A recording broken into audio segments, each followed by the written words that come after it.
I'm not sure how to pronounce this. Is this Freyja from Texas? She, her, and she wants to know if Hinduism proposed that Hinduism may be a proper answer to the God question. Hey, hello, Freyja. Hello. Hi. Nice to meet both of you, Katy and Sarah. I haven't met you, but glad to hear your voice. Thank you very much. Hi, We are both Freya. British, so you probably can't tell us apart. Yeah. So you want to talk about Hinduism? That's very interesting. What's your question specifically? Okay, so I called back recently because I've had a strange journey on when it concerns belief in things beyond material, like the material world, right? So I started off when I was really young as a young Earth creationist. I was raised up that way. I ended up finding my way out of that and becoming a atheist and then an anti-theist. Then I became a almost like a strange version of neo-paganism, but also with the added belief. And then I became a Hare Krishna, back to Norse paganism, and now after that, another brief stint in atheism, I've found where I believe to be my place in Hinduism. Okay, so that's quite a journey I've had. Yeah, I guess what I'm interested in, in order to get out of young Earth creationism, something must have convinced you that it was wrong. Like, what process did you use to get out of that? Because I get that, maybe you're trying to think about things in the supernatural or whatever, but you must have been at a point where you're like, you know what, the evidence that I am seeing of the world doesn't match what the young Earth creationists are telling me, so therefore it must be wrong, so I don't believe it anymore. Is that how you got out of young Earth creationism? It's a combination. First thing, part of the main thing is that from a very young age through a very closeted manner, I'm trans. Mm-hmm. So when I was very young, that was obviously a huge thing for me. And I was in a very fundamental family. So, of course, everything that comes with that. There's a lot of happiness, but there's also a lot of accepted ignorance in favor of religious text, where a hatred of other beings simply for existing, that was part of it. And the other part of it is that it doesn't comport to science in any manner, that it doesn't even pretend to flirt with, they allow fables to be the driving force of the religion. And at the end of the day, that's all that matters to a fundamentalist, young Earth creationist. Sure. So I guess there are some. So I guess I used to believe in God, like the British Christian God or whatever, Church of England, and what got me out of it to start with was a similar thing, was realizing that homophobia is actually garbage, and any God that created gay people and then said that them existing was a sin was immoral. And then that made me consider the fact that it doesn't match up to the world and stuff. But I guess what I realized, that there was some claims about the nature of this God that meant that it just couldn't exist, like saying, oh, it's all loving, but also it hates gay people. So that Exactly. kind of clash meant that there is some evidence to me that it cannot exist. There are some claims that like gods and religions make where, because you mentioned science, and some things that you could say, oh, there is a God, and I give it the one property of it exists, and we can't prove or disprove that with science. But there are some things we can, like sometimes religions make strong claims. If they were to say, oh, the earth is at the center of the universe, then we could just discover that and find out it's wrong, and then disregard that claim from that religion. So I guess where I'm going with this is, I feel like there are things in young Earth creationism which, like you say, don't comport to science and reality. We can just see that the Earth is older than 6,000 years old. But there are so many ways that we can verify that. So therefore, young Earth creationism is wrong. But then you got into things like paganism and Hinduism later on. do you feel like that they totally align with science, or do you feel like there is some part of that religion that is like disconnected from science that we can't find out? And I guess my next question would be, why have you, like, it seems like you're just kind of choosing to believe things. Why would you choose to believe something if you don't have evidence for it? Okay, that's a fair question. I will do my best to answer succinctly. The first part, could you repeat the first part for me real quick? Because I was listening, but I lost it. Yeah, no, sorry, I asked you a double question. That was a bit rude. My first part is, so we know some things in young Earth creationism are just verifiably false using a whole different host of science stuff. When you then moved to paganism, did you find out something in paganism was also verifiably false? Or were you that kind of brand of paganism which doesn't really, but as in just believes in like supernatural stuff that we can't verify with or disprove with science? So I had a very, so to answer, the comporting to science thing is always going to be an important thing to me. What got me into this neo-paganism, this Norse paganism, is that I had an experience, which to me, that I did my best to confirm through outside sources if anything happened. I'm on record as saying that like maybe I was prompted for Norse paganism in a way, but I no longer think that I was actually prompted for that. I had an experience, and this was a step on my way to becoming a Hindu or a follower of Hinduism, Right. that it is actually all a part of it. And what was your experience? Reason, I had to be brought into it in degrees. What was your experience? Without meditating or without consumption of any substance of any sort, me and my wife saw a physical entity just sort of come into the room. A physical entity taking a female form that identified itself as the goddess Freyja.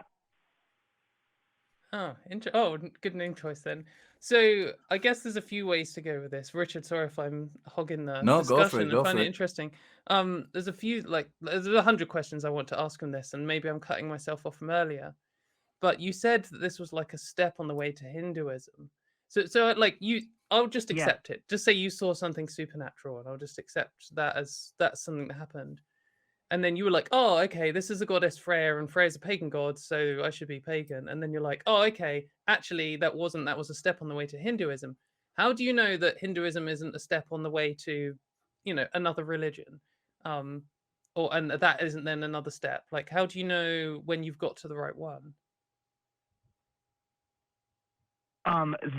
There's a double answer to that, and I'm not contradicting myself when I say this, that it is a step on the way to something, because Hinduism in itself is not it is a religion. It's an identified religion, but one of the parts of Hinduism is that everyone on every path is on the same path. The second part of that is that when you get to Hinduism, you realize that all of these paths eventually intersect. There is no, like, atheism is a classification humans give. Theism is a classification humans give. But at the end of the day, all that matters is our experience with each other and with the universe that we inhabit. Right. I mean, I guess the way, maybe we're looking at this in different angles, but I guess the way that I approach any kind of sort of belief system or worldview is I just want to know if it's like verifiably true or not. And I mean, if you say to me, oh, we're all headed on the same path and the only thing that really matters is our interactions, then I can see some truth in that. Like, I agree enough, but I don't think that would can I clarify? convince me. Yeah, go for it. I'm sorry, I don't mean to interrupt. No, it's okay. Science indeed matters. Hinduism has a history of bowing to science. Whenever science proves something, it doesn't it holds its core tenets. It's almost like a living, breathing cultural religion. That the society itself, like there is the caste system still in India, which I heavily disagree with, and a lot of people have found the horrors and terrors of it. But the core tenets of Hinduism are beyond caste. It's Okay, about, do you mind if I jump in a little bit here? individual Sorry, I don't want experience. to cut either of you off. Those southern ladies apparently know how to talk. And so I'm going to jump in and take over from Katy a while. Yes, there's one of the things you said early on really interested in me, because you said you'd been into, I forget the specific name of it, but essentially the Hare Krishnas, ISKCON. Now, that is, they self-classify as a branch of Hinduism. So how do you see the Hinduism you're looking at now different to that? So, the best example I can give of this, and I really mean no offense to anyone who's listening, if there is a Hare Krishna who is listening, Hare Krishna is sort of like a young earth creationist attachment to Hinduism, that it is a branch that comes off, but their core book, which is the Bhagavad Gita, or the Bhagavad Gita, the pronunciation still escapes me sometimes. They will read and they will nitpick tiny little parts of it. They take, for instance, Krishna. The core feature of Hare Krishna is an avatar of the god Vishnu, which is part of the Trimurti.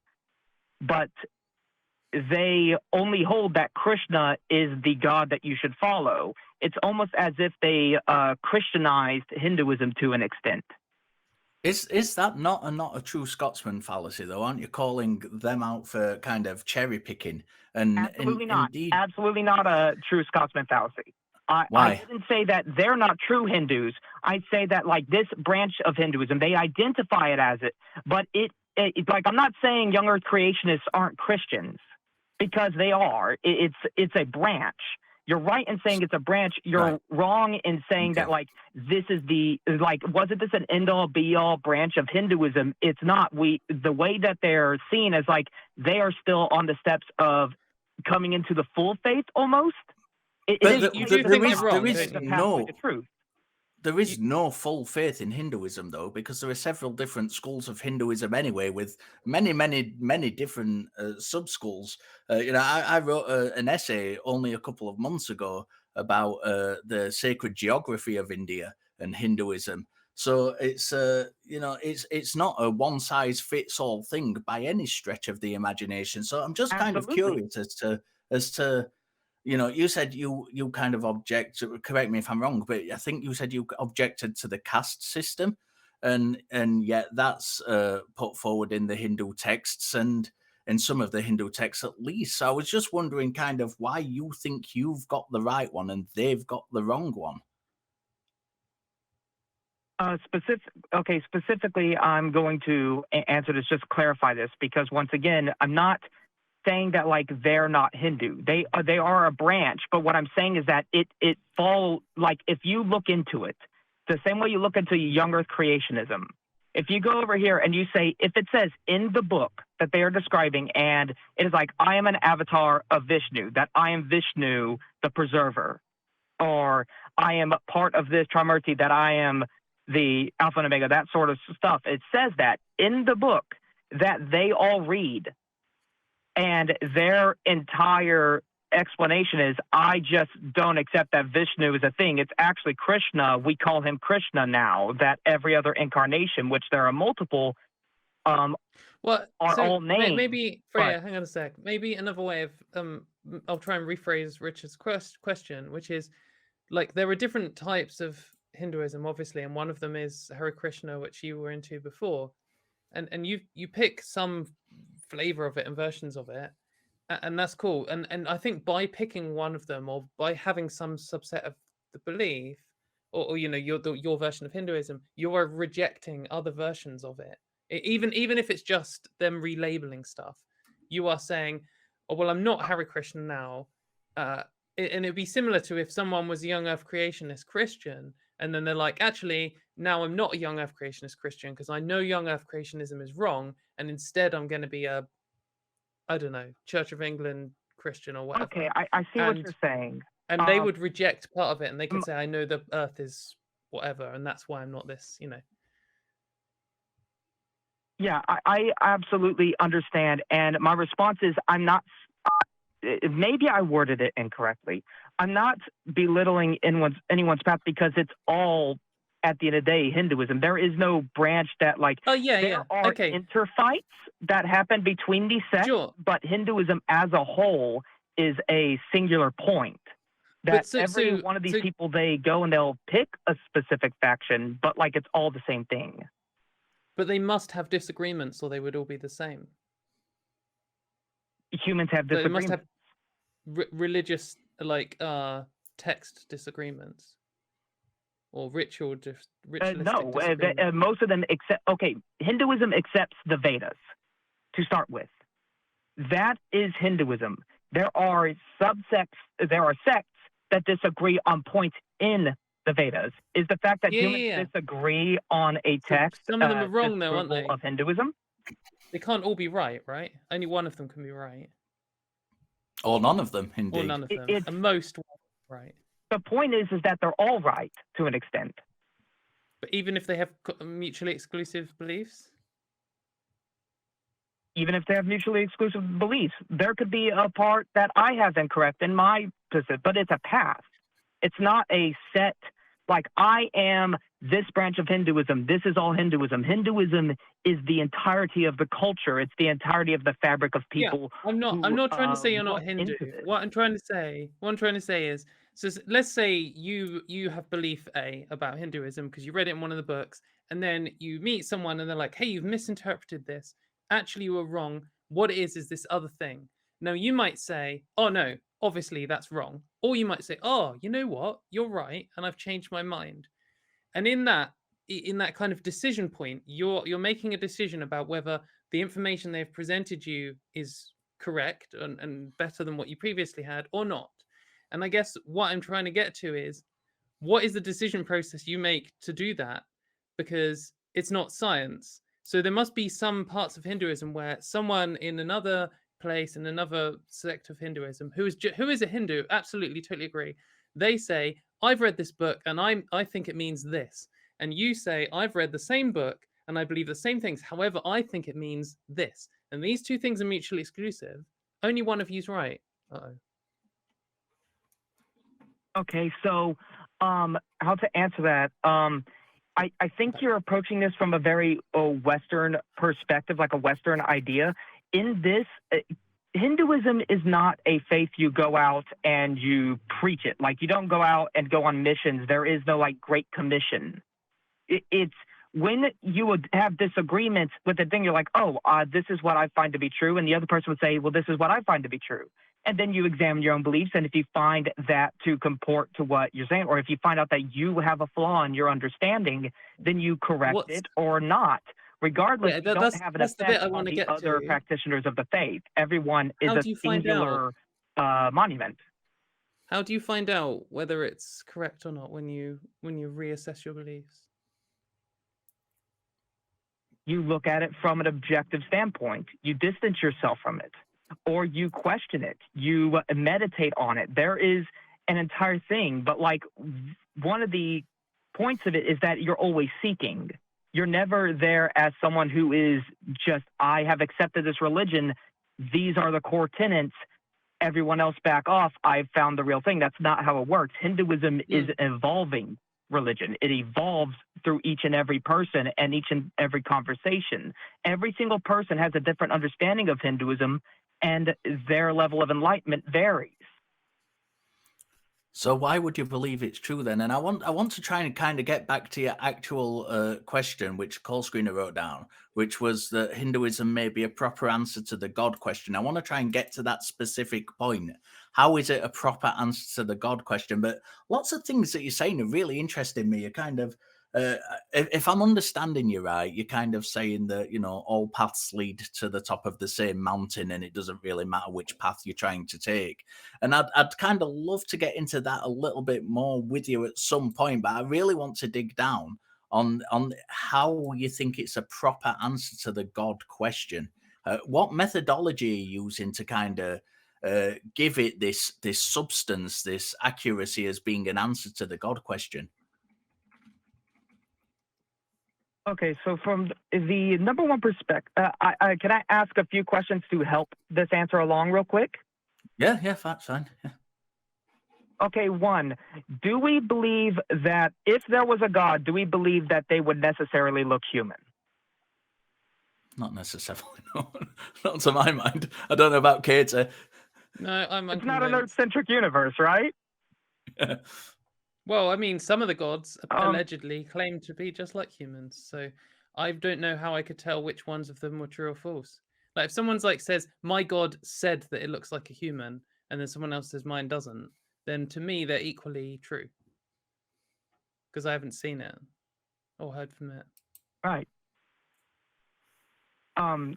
Number two, the time scale in which a God would have to work on would have to be like comporting to reality, correct? Like if we were What to does that accept that mean? there was a God of a particular religion, it would have to follow at least our time scale as far as we can describe it through our mathematical equations and our ways of identifying its existence. I'm I'm not not entirely convinced of sure that. I understand that question. I mean, if it depends what the attributes of the God are. If God is all or possibly even maximally powerful, it could potentially do anything in an instant. It wouldn't necessarily have to follow time scales that we kind of follow ourselves. Yeah, maybe this god Right. can communicate information faster than the speed of light. I don't know. Yes, but like I'm saying that as we can understand it, I'm saying from an evidentiary standpoint, we have a geologic column. We know how to, within reason, identify the date of things. Using the universe around us that we are available to see, we can calculate these things and get a basic understanding. It might still heavily be incorrect, but we can get an how can I put it, an approximate to these answers that we're seeking, right? Well, a god could have created the whole universe yesterday and created me with the memories of the last 30 years. I mean, that is possible. Right, but is that likely? I I'm don't saying know if it's from more like likely than a our god standpoint creating in the the universe universe. full stop. I don't know What which one's more likely. what I'd what say they're are the equally attributes likely. of the particular God you're proposing? I think that's a fairer question rather than me and Katie kind of telling you what attributes God has. If you tell us what attributes you think your God I don't has, think it's bound by time. I think theoretically a god could have no rules at all. Like gods can do what they want, can't they? Right, okay, so the reason I ask that is because in Hinduism's explanation for creation and how is God, because they do believe that the universe was created. Obviously, that's part of the culture, and maybe within time that will fall away as Yeah, but well. why? But as it stands, well, because there's this concept going around of like what is it? It's the destruction of the heavens is what they're calling that with the application of science and think that certain attributes are falling away from Hinduism, and so we no longer focus on those, but we focus on the improvement of the other tenets. just a quick question. I'm sorry for interrupting you. I just need to ask this just to clarify. Do you consider Buddhism a school of Hinduism? Absolutely, Right, because just from a different standpoint and in perspective. Buddhist cosmology, there is no beginning to the universe. It is beginningless. There is Right. absolutely no beginning. Yeah. So when you Only one say of them can be they true. believe, I'm trying to kind of narrow down who they are because you've said ISKCON, as far as you're concerned, are a legitimate school of Hinduism. Buddhists are a school of Hinduism, and you're saying they believe this, and yet there's already one example there that doesn't follow this Well, belief no, you've no, no, just because given that they believe. Okay, so the reason I say that is not I'm not saying that take away the label of Buddhism from them. But like these, if you look at the core tenets and everything, it is still to an extent Hinduism. Like they believe that the universe comes out and it's continual, that it's infinite, it's universal. If you look at Hinduism, which I was trying to get to with the answer of the attributes of the God, which is Vishnu, the preserver, or like the Trimurti in general, which is Brahman, the creator, Vishnu, the preserver, and Shiva, the destroyer. They're all attributes of this one almost Lovecraftian being that is without human form, that births the universe continuously. It breeds it in and breeds it out. But that's not a part of Buddhism. And you've just said that Buddhism is... the universe either had to start or it doesn't. They believe... Wait, give me... But the point is that they believe the universe comes out, that like it is a continuous thing. I'm not saying that like Buddhists are not... It's not a cyclic thing like Hindu. you're What talking about in the rest of Hinduism. It's all the same universe thing. either had a start or it didn't. And if you believe it did, then the people who believe it didn't are wrong in your eyes. And only one of you is right. No, and the only way to find out which one of you is right is by doing some science, or we can't know at all. That's the argument I'm making. No, absolutely not. Because the point behind Buddhism and the point behind Hinduism is the philosophy, not exactly. But then they shouldn't make claims about the start of the universe. If I say here's my philosophy, if I say here's my philosophy, and also, the universe was created by a frog, you'd be like, well, why should I listen to you when you're saying this nonsense about a frog? You should stick to philosophy. Absolutely not. My place would be like, why do you think this? My answer would be like, I know, and I would say I have no evidence at all. But you've got to believe it anyway. That's not how Hinduism works. But you keep saying that's not how Hinduism works, but you're saying they believe this. No. This is how Hinduism works, but by the same token, you're also including a lot of different philosophies within that, but at the same time, just choosing the particular one that you seem to agree with. Well, okay, then let me answer this just in the most clear way I can. And I honestly, I'm not pulling your leg, and I can understand how this seems from like an outside perspective, and I'm trying to put it into proper words and phrases. These other in Hinduism, everything is a path. Christianity is a path, and it's a valid path. There are things incorrect about it that we believe in Hinduism, but maybe they're right on certain things. From the perspective of a Hindu, I'm not deriding anyone's set of beliefs. What I'm saying is that from Hinduism, everything is a path. Islam, Christianity, Taoism, all these philosophies is all the same thing. It all goes to the same place. It all goes to that same transcendental answer. But they're all mutually exclusive. Yeah, I think. Listen, I'm really interested. I'm genuinely interested in this kind of line of questioning. But I think that deserves its own call. So what we'll do is we're going to let you go for today. But I implore you to call back where we can discuss that particular line of questioning further about all these different traditions leading to the same kind of goal, just for want of a better phrase. But call back in a. I'm not sure when I'm on again in a couple of weeks, I think it is. If you call back on next time I'm on, so we can continue having this conversation, because I really want to kind of drill down that particular path with you. But I really thank you for your call. It's been an interesting conversation, and it's something I come from kind of a religious studies background, and I'm really interested in all these kinds of ideas. So, this is where I really want to go, and I want to really dig down with that and drill down into that. Katy, what are your thoughts on that? Yeah, no, I mean, I feel like one of the first things that you said was you're looking at this from a very Western perspective, and I totally put my hands up to that. I don't know enough, and I'd like to do some research and then talk to you more about this. So it'd be great. Yeah. Absolutely. Once again, I want to go ahead and apologize that if I spoke unclearly, because I can understand that a lot of this that comes out of nowhere, if all you're familiar with is like a Christian fundamentalism or Islam, because like Hinduism is a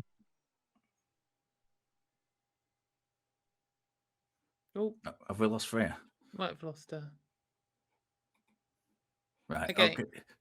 So, Katy, yeah, sorry, Katy. What are your thoughts on that? On which, sorry? On the kind of this idea that we're all religions are leading to the same kind of goal. I mean, to me, it feels like a cop out. It feels like when, and no offense to Freyja or anyone who believes this, I guess, but like when I feel like people want to justify their religion, because I mean, one of the big problems with religion is whatever religion you believe, most humans on earth who have ever lived disagree with you. Like even if you're a Christian, the majority, well, even if you pretend the majority of Christians agree with you, which they don't, most humans aren't Christian today, and most humans weren't Christian in history. So I feel like people want an excuse to be like, oh no, well, it's all just one big thing. Everyone's a believer. The only people who are wrong are atheists. But it's just cannot be true, because there are things like the universe had a beginning and the universe didn't have a beginning. And loads of, right down to small things to major stuff, like the concept of sin and Jesus dying for your sin is such a core part of Christianity. And for other religions, there's no concept of that at all. And the idea of that might be offensive, and it's completely garbage. And you just can't say these are the same paths to some kind of end. It's like, oh, we'll all end up in heaven anyway. Because if one religion says, I know my God exists, I have met my God because they came into my house and they said hello, and they said, if you don't like do this, if you don't always wear magic underwear, you are going to hell. That is not it cannot be the same path as you always go to heaven regardless, because they're just, I'm not on board with it at all.